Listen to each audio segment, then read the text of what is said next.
Welcome to the thinking stack. Let's cut to the quick, shall we? We're staring down the barrel of climate change, and the response, financially speaking, is enormous. Billions are flowing. We're seeing a whole ecosystem bloom, ESG teams, sustainability gurus. Even your neighbor's got an app tracking their emissions. Yet, you have to ask yourself, is all this money actually reaching the people on the front lines, the ones whose lives are being fundamentally altered by this crisis? Because from where I'm sitting, it looks like a very different picture is emerging. A different picture indeed. You see this colossal mobilization of resources, this booming industry of climate expertise, but then you look at the communities most vulnerable, the ones dealing with drought, displacement, rising tides, and the support reaching them feels, well, let's just say disproportionately small, vanishingly small sometimes. Exactly. Vanishingly small. So today, we're putting on our critical thinking hats, maybe taking them off and cleaning them first, and taking a long, hard look at what's become a multi-billion-dollar industry climate consulting. We're going to use our framework, the 7-layer integrated thinking stack, to really get under the hood and figure out why this paradox exists. Why are the big consulting firms raking in fortunes while the grassroots organizations, the ones actually doing the messy, vital work, are constantly scrambling for scraps? It feels like a takedown is in order, wouldn't you say? Or maybe just a reckoning. A reckoning, absolutely. We need to understand the mechanics at play here. What are the underlying assumptions, the incentives, the very structures that lead to this skewed distribution of resources and attention? The ITS framework will allow us to peel back those layers systematically, bit by bit. All right, layer 1 then, cognitive cleanse. Let's ditch the rhetoric, the greenwashing, the feel-good pronouncements for a moment. What are the raw, unvarnished facts about climate finance, like the numbers? Okay, the first, maybe the most awkward, inconvenient truth we have to confront is the persistent gap in promised funding. Remember that big pledge from developed nations to provide $100 billion annually to developing countries for climate action. Oh, yeah, the cornerstone of so many international agreements. Heard it year after year. Precisely. But the OECD's own data reveals a consistent shortfall. In 2020, they managed $83.3 billion. 2021 saw a slight uptick to $89.6 billion. Now, there's a possibility the 2022 figures might finally hit that $100 billion mark, maybe, but the verification is still pending. So the headline promise remains largely unfulfilled. Still. Okay, so the starting point is already a bit shaky, not exactly hitting the target. But even the money that is flowing, let's say that 80 or 90 billion, is it going where it's most needed? To the grassroots. This is where the disparity becomes truly alarming. Multiple sources, ODI, DVEX, they indicate that less than 10% of international climate finance actually reaches local actors. Local actors meaning the grassroots organizations doing the hands-on work. Wait, say that again? Yeah. Less than 10%. Less than 10%. Think about that for a moment. 90% plus gets absorbed elsewhere. Less than a tenth making it to the front lines. That's staggering. Just fundamentally broken, isn't it? And I understand it gets even worse when you focus specifically on adaptation finance, helping people cope now, especially in the least developed countries. Tragically so, yeah. Some IIED data, referenced by DVEX, suggests that potentially less than 2% of adaptation finance in LDCs reaches local groups directly. Less. 2%. Wow. So for every $100 earmarked to help the most vulnerable adapt to a changing climate, maybe $1 or $2 actually makes it to the community level to be used by them. $2 out of 100, that's not a trickle down, that's a desert. Like you said, it's barely a drop. Now let's hold that thought, that stark image, against the backdrop of the climate consulting industry. What kind of financial landscape are we looking at there? Oh, it's booming. Completely different world. Verdantix valued the global climate consulting market at $12–15 billion back in 2022. And the projections, they anticipate this market exploding. We're talking $40–50 billion by 2027. Some reports even higher. $40 to $50 billion. So while frontline communities are fighting over maybe 2% of adaptation funds, we have a consulting industry worth tens of billions heading towards $50 billion. Doesn't that strike you as fundamentally misaligned, just completely upside down? Profoundly so. It highlights what some are calling the pipeline problem. The funds flow, right? Oh. But they flow through layer upon layer of intermediaries. You got the multilateral development banks, the national governments, UN agencies, large international NGOs, and yes, the big four consultancies all taking a slice. A slice. Sounds like they're taking the whole pie sometimes. Well, yeah. By the time the money filters down, if it does at all, the actual implementers on the ground, the ones planting the mangroves, building the water harvesting systems, defending the forests, they receive a pittance. If anything, it's not just a funding gap. It's like an upside-down funnel, as we said. Massive at the top, consultants swimming in cash, and a tiny pinprick at the bottom where the actual work gets done. It almost feels like we're collectively deluding ourselves, doesn't it? Thinking progress is being made just because the advisory industry is thriving. Precisely. We're mistaking activity for action, maybe. Which leads us quite neatly to layer 2, moral intelligence. Now that we have a clearer picture of the financial flows, or lack thereof, we need to ask some tough ethical questions. Absolutely, because every dollar spent, every contract awarded isn't just a financial transaction, is it? It's a moral choice, a statement about who we value, whose knowledge we respect, whose voices we prioritize. Exactly. And consider the language used. It's subtle but revealing. Consultancies talk about engaging stakeholders. Okay, fine. But what's the difference between engaging stakeholders and actually being the stakeholders? Right. One is observing, the other is living it. Totally. Groups like the Pastoralist Women's Council in Tanzania, fighting for land rights and drought resilience on the ground, or the Asian People's Movement on debt and development, advocating for frontline communities. These aren't just stakeholders to be consulted for a report. They are the people whose lives and futures are on the line. They hold the deepest stake. And their accountability flows downwards, doesn't it? To their communities, to the people they serve day in, day out. Whereas a consultancy's primary accountability is, well, upwards, to the client who's paying the invoice. That's a crucial distinction. As one source aptly put it, and this really stuck with me, you get paid to deliver insights, not outcomes. The incentive structure often rewards the production of reports, strategies, frameworks, not necessarily the tangible improvement of conditions on the ground. Did the report land well? Did the client like the presentation? Deliver the glossy deck, get paid, move on. Whether the plan actually works or helps anyone, maybe that's secondary. Which brings us to the rather large greenwashing elephant in the room. These big firms, the ones getting these huge contracts, are often advising the very entities most responsible for the climate crisis. Fossil fuel companies, extractive industries, helping them craft these ESG frameworks that can create a veneer, an illusion of sustainability. Oh, absolutely. Net zero targets on paper become a substitute for actual emissions reductions happening now. Emissions get treated as like Excel spreadsheet problems, completely divorced from their real-world consequences, the asthma, the displacement, the ecological collapse. And you see sustainability awards being handed out to entities deeply engaged in practices that harm the environment and local communities. Well, you called it green theater. That feels right. Green theater. I like that. And the real mandate of climate justice, which is fundamentally about redistributing power and resources to those most affected, those least responsible that get sidelined, doesn't it? Ignored. It feels like the ethical breach here isn't just a few bad actors. It's woven into the very fabric of the system. It's structural. It's a structural issue, absolutely, baked right in, which compels us to move deeper to layer 3, systemic foresight. What are the long-term consequences of this current trajectory? If we keep going like this, where do we end up? Well, if we continue to prioritize these large intermediaries, these top-down approaches, it seems inevitable that we'll just see more projects that focus on easily scalable metrics, things that look good in a report, like the number of trees planted, for example, rather than meaningful, lasting impact on people's lives and ecosystems. Precisely. Think about those tree planting schemes again. They sound great, right? Everyone loves trees. But if local communities aren't genuinely involved in choosing the right species for their ecosystem, if the trees are planted in unsuitable locations just to hit a target, and if there are no long-term maintenance plans developed with local input, what happens? The trees die. The trees die. Yeah. Trust is eroded. The community feels like they were merely an experiment, a backdrop for someone else's photo op or report metric. And the consultants, they've ticked a box, filed a report, maybe collected a bonus and moved on to the next project, leaving behind a trail of good intentions and dead saplings. There's also this insidious extraction of knowledge we touched on earlier. That seems like a long-term problem too. Yes, this knowledge colonization 2.0, it's a real thing. Grassroots organizations, indigenous communities, they hold invaluable local knowledge about climate adaptation knowledge honed over generations. It works. Consultants come in, maybe run a few workshops, extract this knowledge to write their reports, build their complex models, often without proper credit or fair compensation to the communities who are the true experts. So they're profiting literally from the very knowledge held by those they're ostensibly there to help. That feels deeply wrong. And the risk, as we've noted, is so unevenly distributed, it's completely skewed. The risks are local.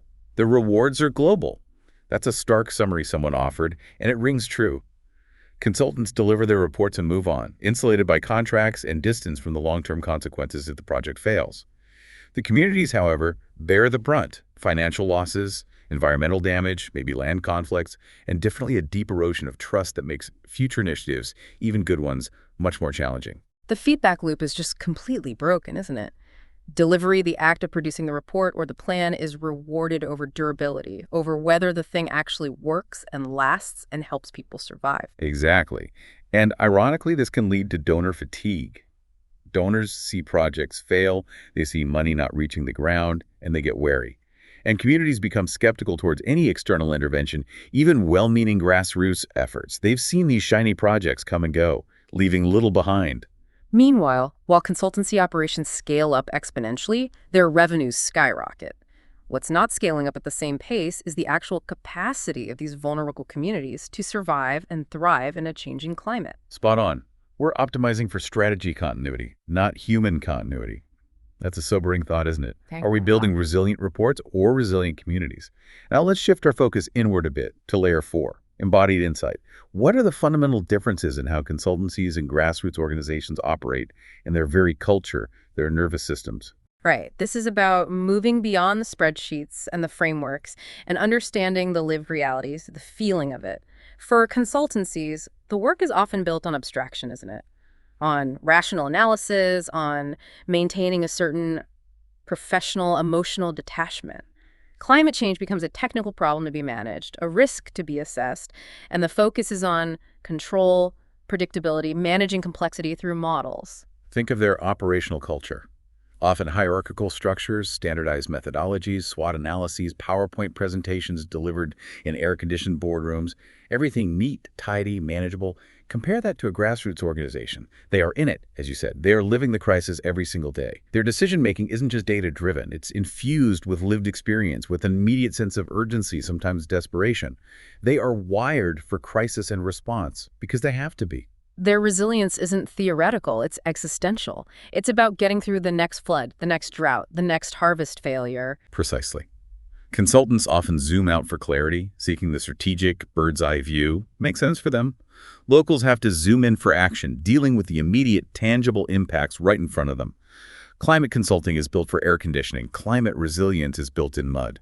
That quote really encapsulates the fundamental disconnect, doesn't it? Wow, it does. Built in mud. And resilience for grassroots organizations isn't about avoiding shocks or fragility. It's about having this deep-seated flexibility, an ability to absorb uncertainty, to bend without breaking, to adapt to constantly changing, often chaotic circumstances. So the question then becomes, can a consultant's carefully managed, rationally driven system, their nervous system, truly understand, let alone design for, the complexities faced by a grassroots leader whose entire reality is shaped by lived experience and immediate necessity? Can that gap be bridged? It's a critical question, a huge challenge, which leads us directly to layer 5, human-centered design. Because ultimately, climate work isn't just about data and models and CO2 equivalents, it's about people in all their messy, emotional, culturally diverse reality. Logic rarely wins on its own here. And grassroots organizations, by their very nature, have an inherent, often intuitive understanding of this, don't they? They communicate in local dialects, they use rituals and stories, they weave their messages into existing cultural narratives, they know who holds trust within their communities, they know how things actually get done. Exactly. Their approach is inherently human-centered because they are the humans they're centering. Compare that to consultants who often rely on sort of universal design tools, personas, stakeholder maps, journey mapping, that might look good on paper but may not accurately reflect the nuances of local realities. Right, like imposing a standard template onto a unique situation. Yeah, like carbon offset models, for instance, might be presented to communities with entirely different cosmologies, different ways of understanding their relationship with nature and the land. It just doesn't compute. Or imagine, trying to deliver a complex PowerPoint presentation full of jargon during monsoon season when people are literally focused on keeping their heads above water. The timing, the format, it's all wrong. The tool simply doesn't fit the context. It's about imposing an external framework rather than understanding and working with the existing one. Absolutely. A plan that feels smart to a consultant but stupid to a farmer is a failed design. That hits hard. If the community doesn't buy in, if it doesn't resonate with their lived experience, their values, their understanding of the world, even the most meticulously crafted logical strategy is ultimately meaningless. It won't stick. And you often run into that significant trust chasm, right? When external actors, maybe flying in for a few days, show up with abstract plans while the community is grappling with immediate pressing concerns like finding food or clean water today. Huge chasm.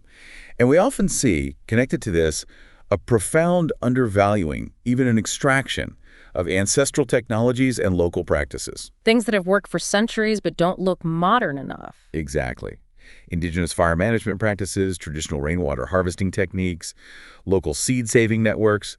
These are often highly effective, locally adapted, sustainable solutions developed over generations, sometimes centuries. Yet they are frequently dismissed or ignored in favor of more modern, often imported, sometimes less appropriate interventions. Someone once called it, "That's not innovation, that's theft with a formatting layer." Oof. Theft with a formatting layer. Taking existing effective solutions, maybe putting them in a nice report, and rebranding them without acknowledging or compensating the original innovators. It happens. So the bottom line for this layer is, truly effective, human-centered climate design must begin and end with the lived, local, emotional human experience. Anything less is just imposition, and ultimately it will fail in practice. Which brings us to layer 6, risk and resilience. How do these different approaches, the top-down consultancy model versus the bottom-up grassroots reality, handle the inevitable uncertainties, the shocks, the crises that come with climate change? Again, the contrast is pretty stark. Big top-down plans, the kind often developed by consultants, are frequently built on the assumption of a relatively stable, predictable future. They plan for the best case, or maybe a managed risk scenario. Risk is typically managed through formal mechanisms, complex risk matrices, contracts, insurance policies. Formal, often bureaucratic, maybe even brittle risk management, designed for a world that's maybe disappearing. Possibly. But grassroots organizations operate in environments where chaos, disruption, unpredictability are often the norm. They expect things to go wrong. Their approach to resilience isn't based on abstract models or insurance clauses. It's embedded in their social fabric, their deep understanding of their local environment, their relationships, and their capacity to adapt rapidly, flexibly to unexpected events. So their buffers when things go wrong are fundamentally different. It's not about a clause in a contract. Precisely. Consultants have their contracts, their liability insurance. Grassroots communities have mutual aid networks, time-tested local knowledge passed down through generations, and strong community bonds. Social capital. When funding dries up or a project fails, a consultancy can rebrand, shift focus, find new clients. A grassroots organization doesn't have that luxury. They have to rebuild right there based on the relationships and resources within their community. Their resilience is lived daily. It's not a buzzword in a report. It's about planning with people, not just for them. Anticipating the cascading effects of climate shocks, power grid failures, supply chain disruptions, floods washing out the only road, not just relying on platforms and projections from afar. Exactly. We design for control. What we need is survivability, and that survivability is intrinsically linked to that social capital, to those networks of trust and reciprocity. These things are difficult to quantify, hard to put in a metric for a report, but they are absolutely essential for real resilience in times of crisis. So the grassroots model, in many ways, is anti-fragile, isn't it? It gets stronger under stress, learns from shocks, adapts. Unlike systems designed purely for efficiency and predictability in an orderly world that, well, isn't so orderly anymore. Well put. Yeah. It has that inherent adaptive capacity, which leads us to the final layer, perhaps the most crucial. Layer 7, the execution engine. Because even the best plans, the most human-centered designs, the most resilient communities are worthless if they can't actually be implemented. If the resources don't flow to enable action on the ground, this is where it all comes together or falls apart. Right. The rubber hits the road here. Or maybe the mud, as you said earlier. And the deliverables look very different, don't they? Consultants primarily deliver, well, deliverables, decks, reports, models, analyses. Valuable for thinking, perhaps, but they are ultimately just documents. Exactly. Documents that sit on shelves, virtual or real. Grassroots organizations, on the other hand, deliver tangible outcomes: food security, access to clean water, safe shelter, restored ecosystems, community health. Things people need to survive and thrive. Their iteration process isn't about revising slides based on client feedback. It's driven by immediate community needs, by what worked or didn't work yesterday in the field, adapting to survive. So while consultants are tweaking bullet points for a quarterly review, Local organizations are adapting their strategies in real time based on whether people ate today, whether the new water system held up during the storm. The feedback loops are immediate, direct, and have real consequences. Absolutely.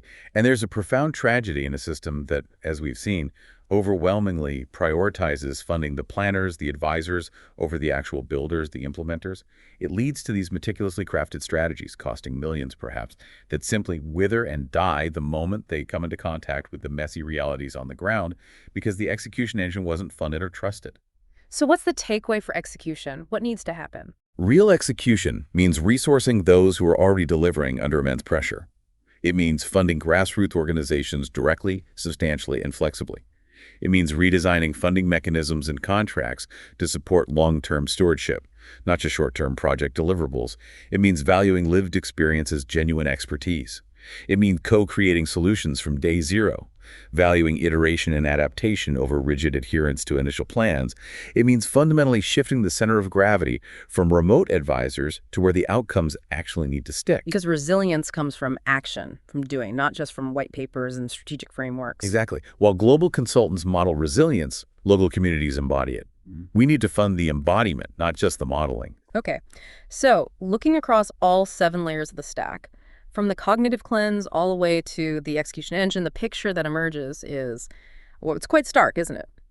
We have a climate response system that seems incredibly top-heavy, heavily weighted towards those who advise, strategize, model, and report, often from a distance, while those on the front lines doing the actual difficult hands-on work of building resilience, adapting to impacts, and sometimes just surviving are consistently under-resourced, overlooked, and undervalued.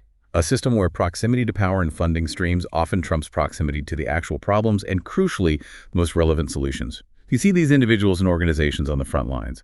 They don't have fancy slide decks. They might not speak the jargon of international finance, but they have a wealth of hard-earned experience. They have scars that tell a story of resilience in the face of adversity. And the same themes kept repeating across these layers, didn't they? It was almost like a fractal pattern. Misdirected money, the ethical blind spots and compromises, the systemic ignoring of local and indigenous solutions, fragile funded systems operating alongside incredibly anti-fragile but ignored grassroots initiatives. Yeah, the pattern is consistent. Yeah. And the fundamental problem seems to be that we've somehow mistaken the infrastructure of advice, the consulting firms, the reports, the frameworks for actual climate action itself. We're pouring resources into those who build the PowerPoint presentations, while the people who are actually planting the seeds of resilience, the literal and metaphorical seeds, are left to fend for themselves with crumbs. Mistaking advisory infrastructure for climate action. That's a powerful way to put it. Resourcing the slide builders over the seed planters. And the ultimate terrifying consequence of that trajectory if we don't change course. A world awash in beautifully crafted sustainability frameworks and complex net zero commitments, but with vanishing forests, parched lands, collapsing ecosystems, and displaced, suffering communities. The paperwork looks great, the planet burns. It sounds dystopian, but it's the logical endpoint of the current system, if it remains unchanged. The path forward, as uncomfortable as it might be for those benefiting from the current structure, seems clear based on this analysis. We need a fundamental shift, a redirection of climate finance towards direct, flexible, long-term support for grassroots organizations and frontline communities. Removing the barriers, cutting out some of the intermediaries. Yes. Dismantle the bureaucratic barriers that prevent these groups from accessing resources they desperately need. We need to genuinely value local and indigenous knowledge, not just as input, but as expertise. Co-create solutions from day one, design for the inevitable chaos, build for survivability, not just optimal efficiency on paper. And, critically, hold the entire climate response ecosystem, including the multi-billion-dollar consulting industry, accountable not just to their clients, but to the people whose lives and futures are most at stake. Getting uncomfortable, asking hard questions, shifting power. Because true resilience, as we've discussed, isn't found in those glossy reports or complex models alone. It's forged in action, in solidarity, in community, and in a deep, embodied understanding of local contexts. Precisely. So if this deep dive, this journey through the thinking stack, has resonated with you listening, take a moment. Think about what we've discussed. Share this conversation if you found it useful. Talk about these issues with others. Break the silence around where the money is really going. And perhaps most importantly, if you can, consider finding and supporting a grassroots climate justice organization directly. They are the ones doing the real work, often with incredibly little recognition or resources. Fund someone real. Fund someone real. A good place to leave it. Until next time, stay sharp. And stay where the real work is happening.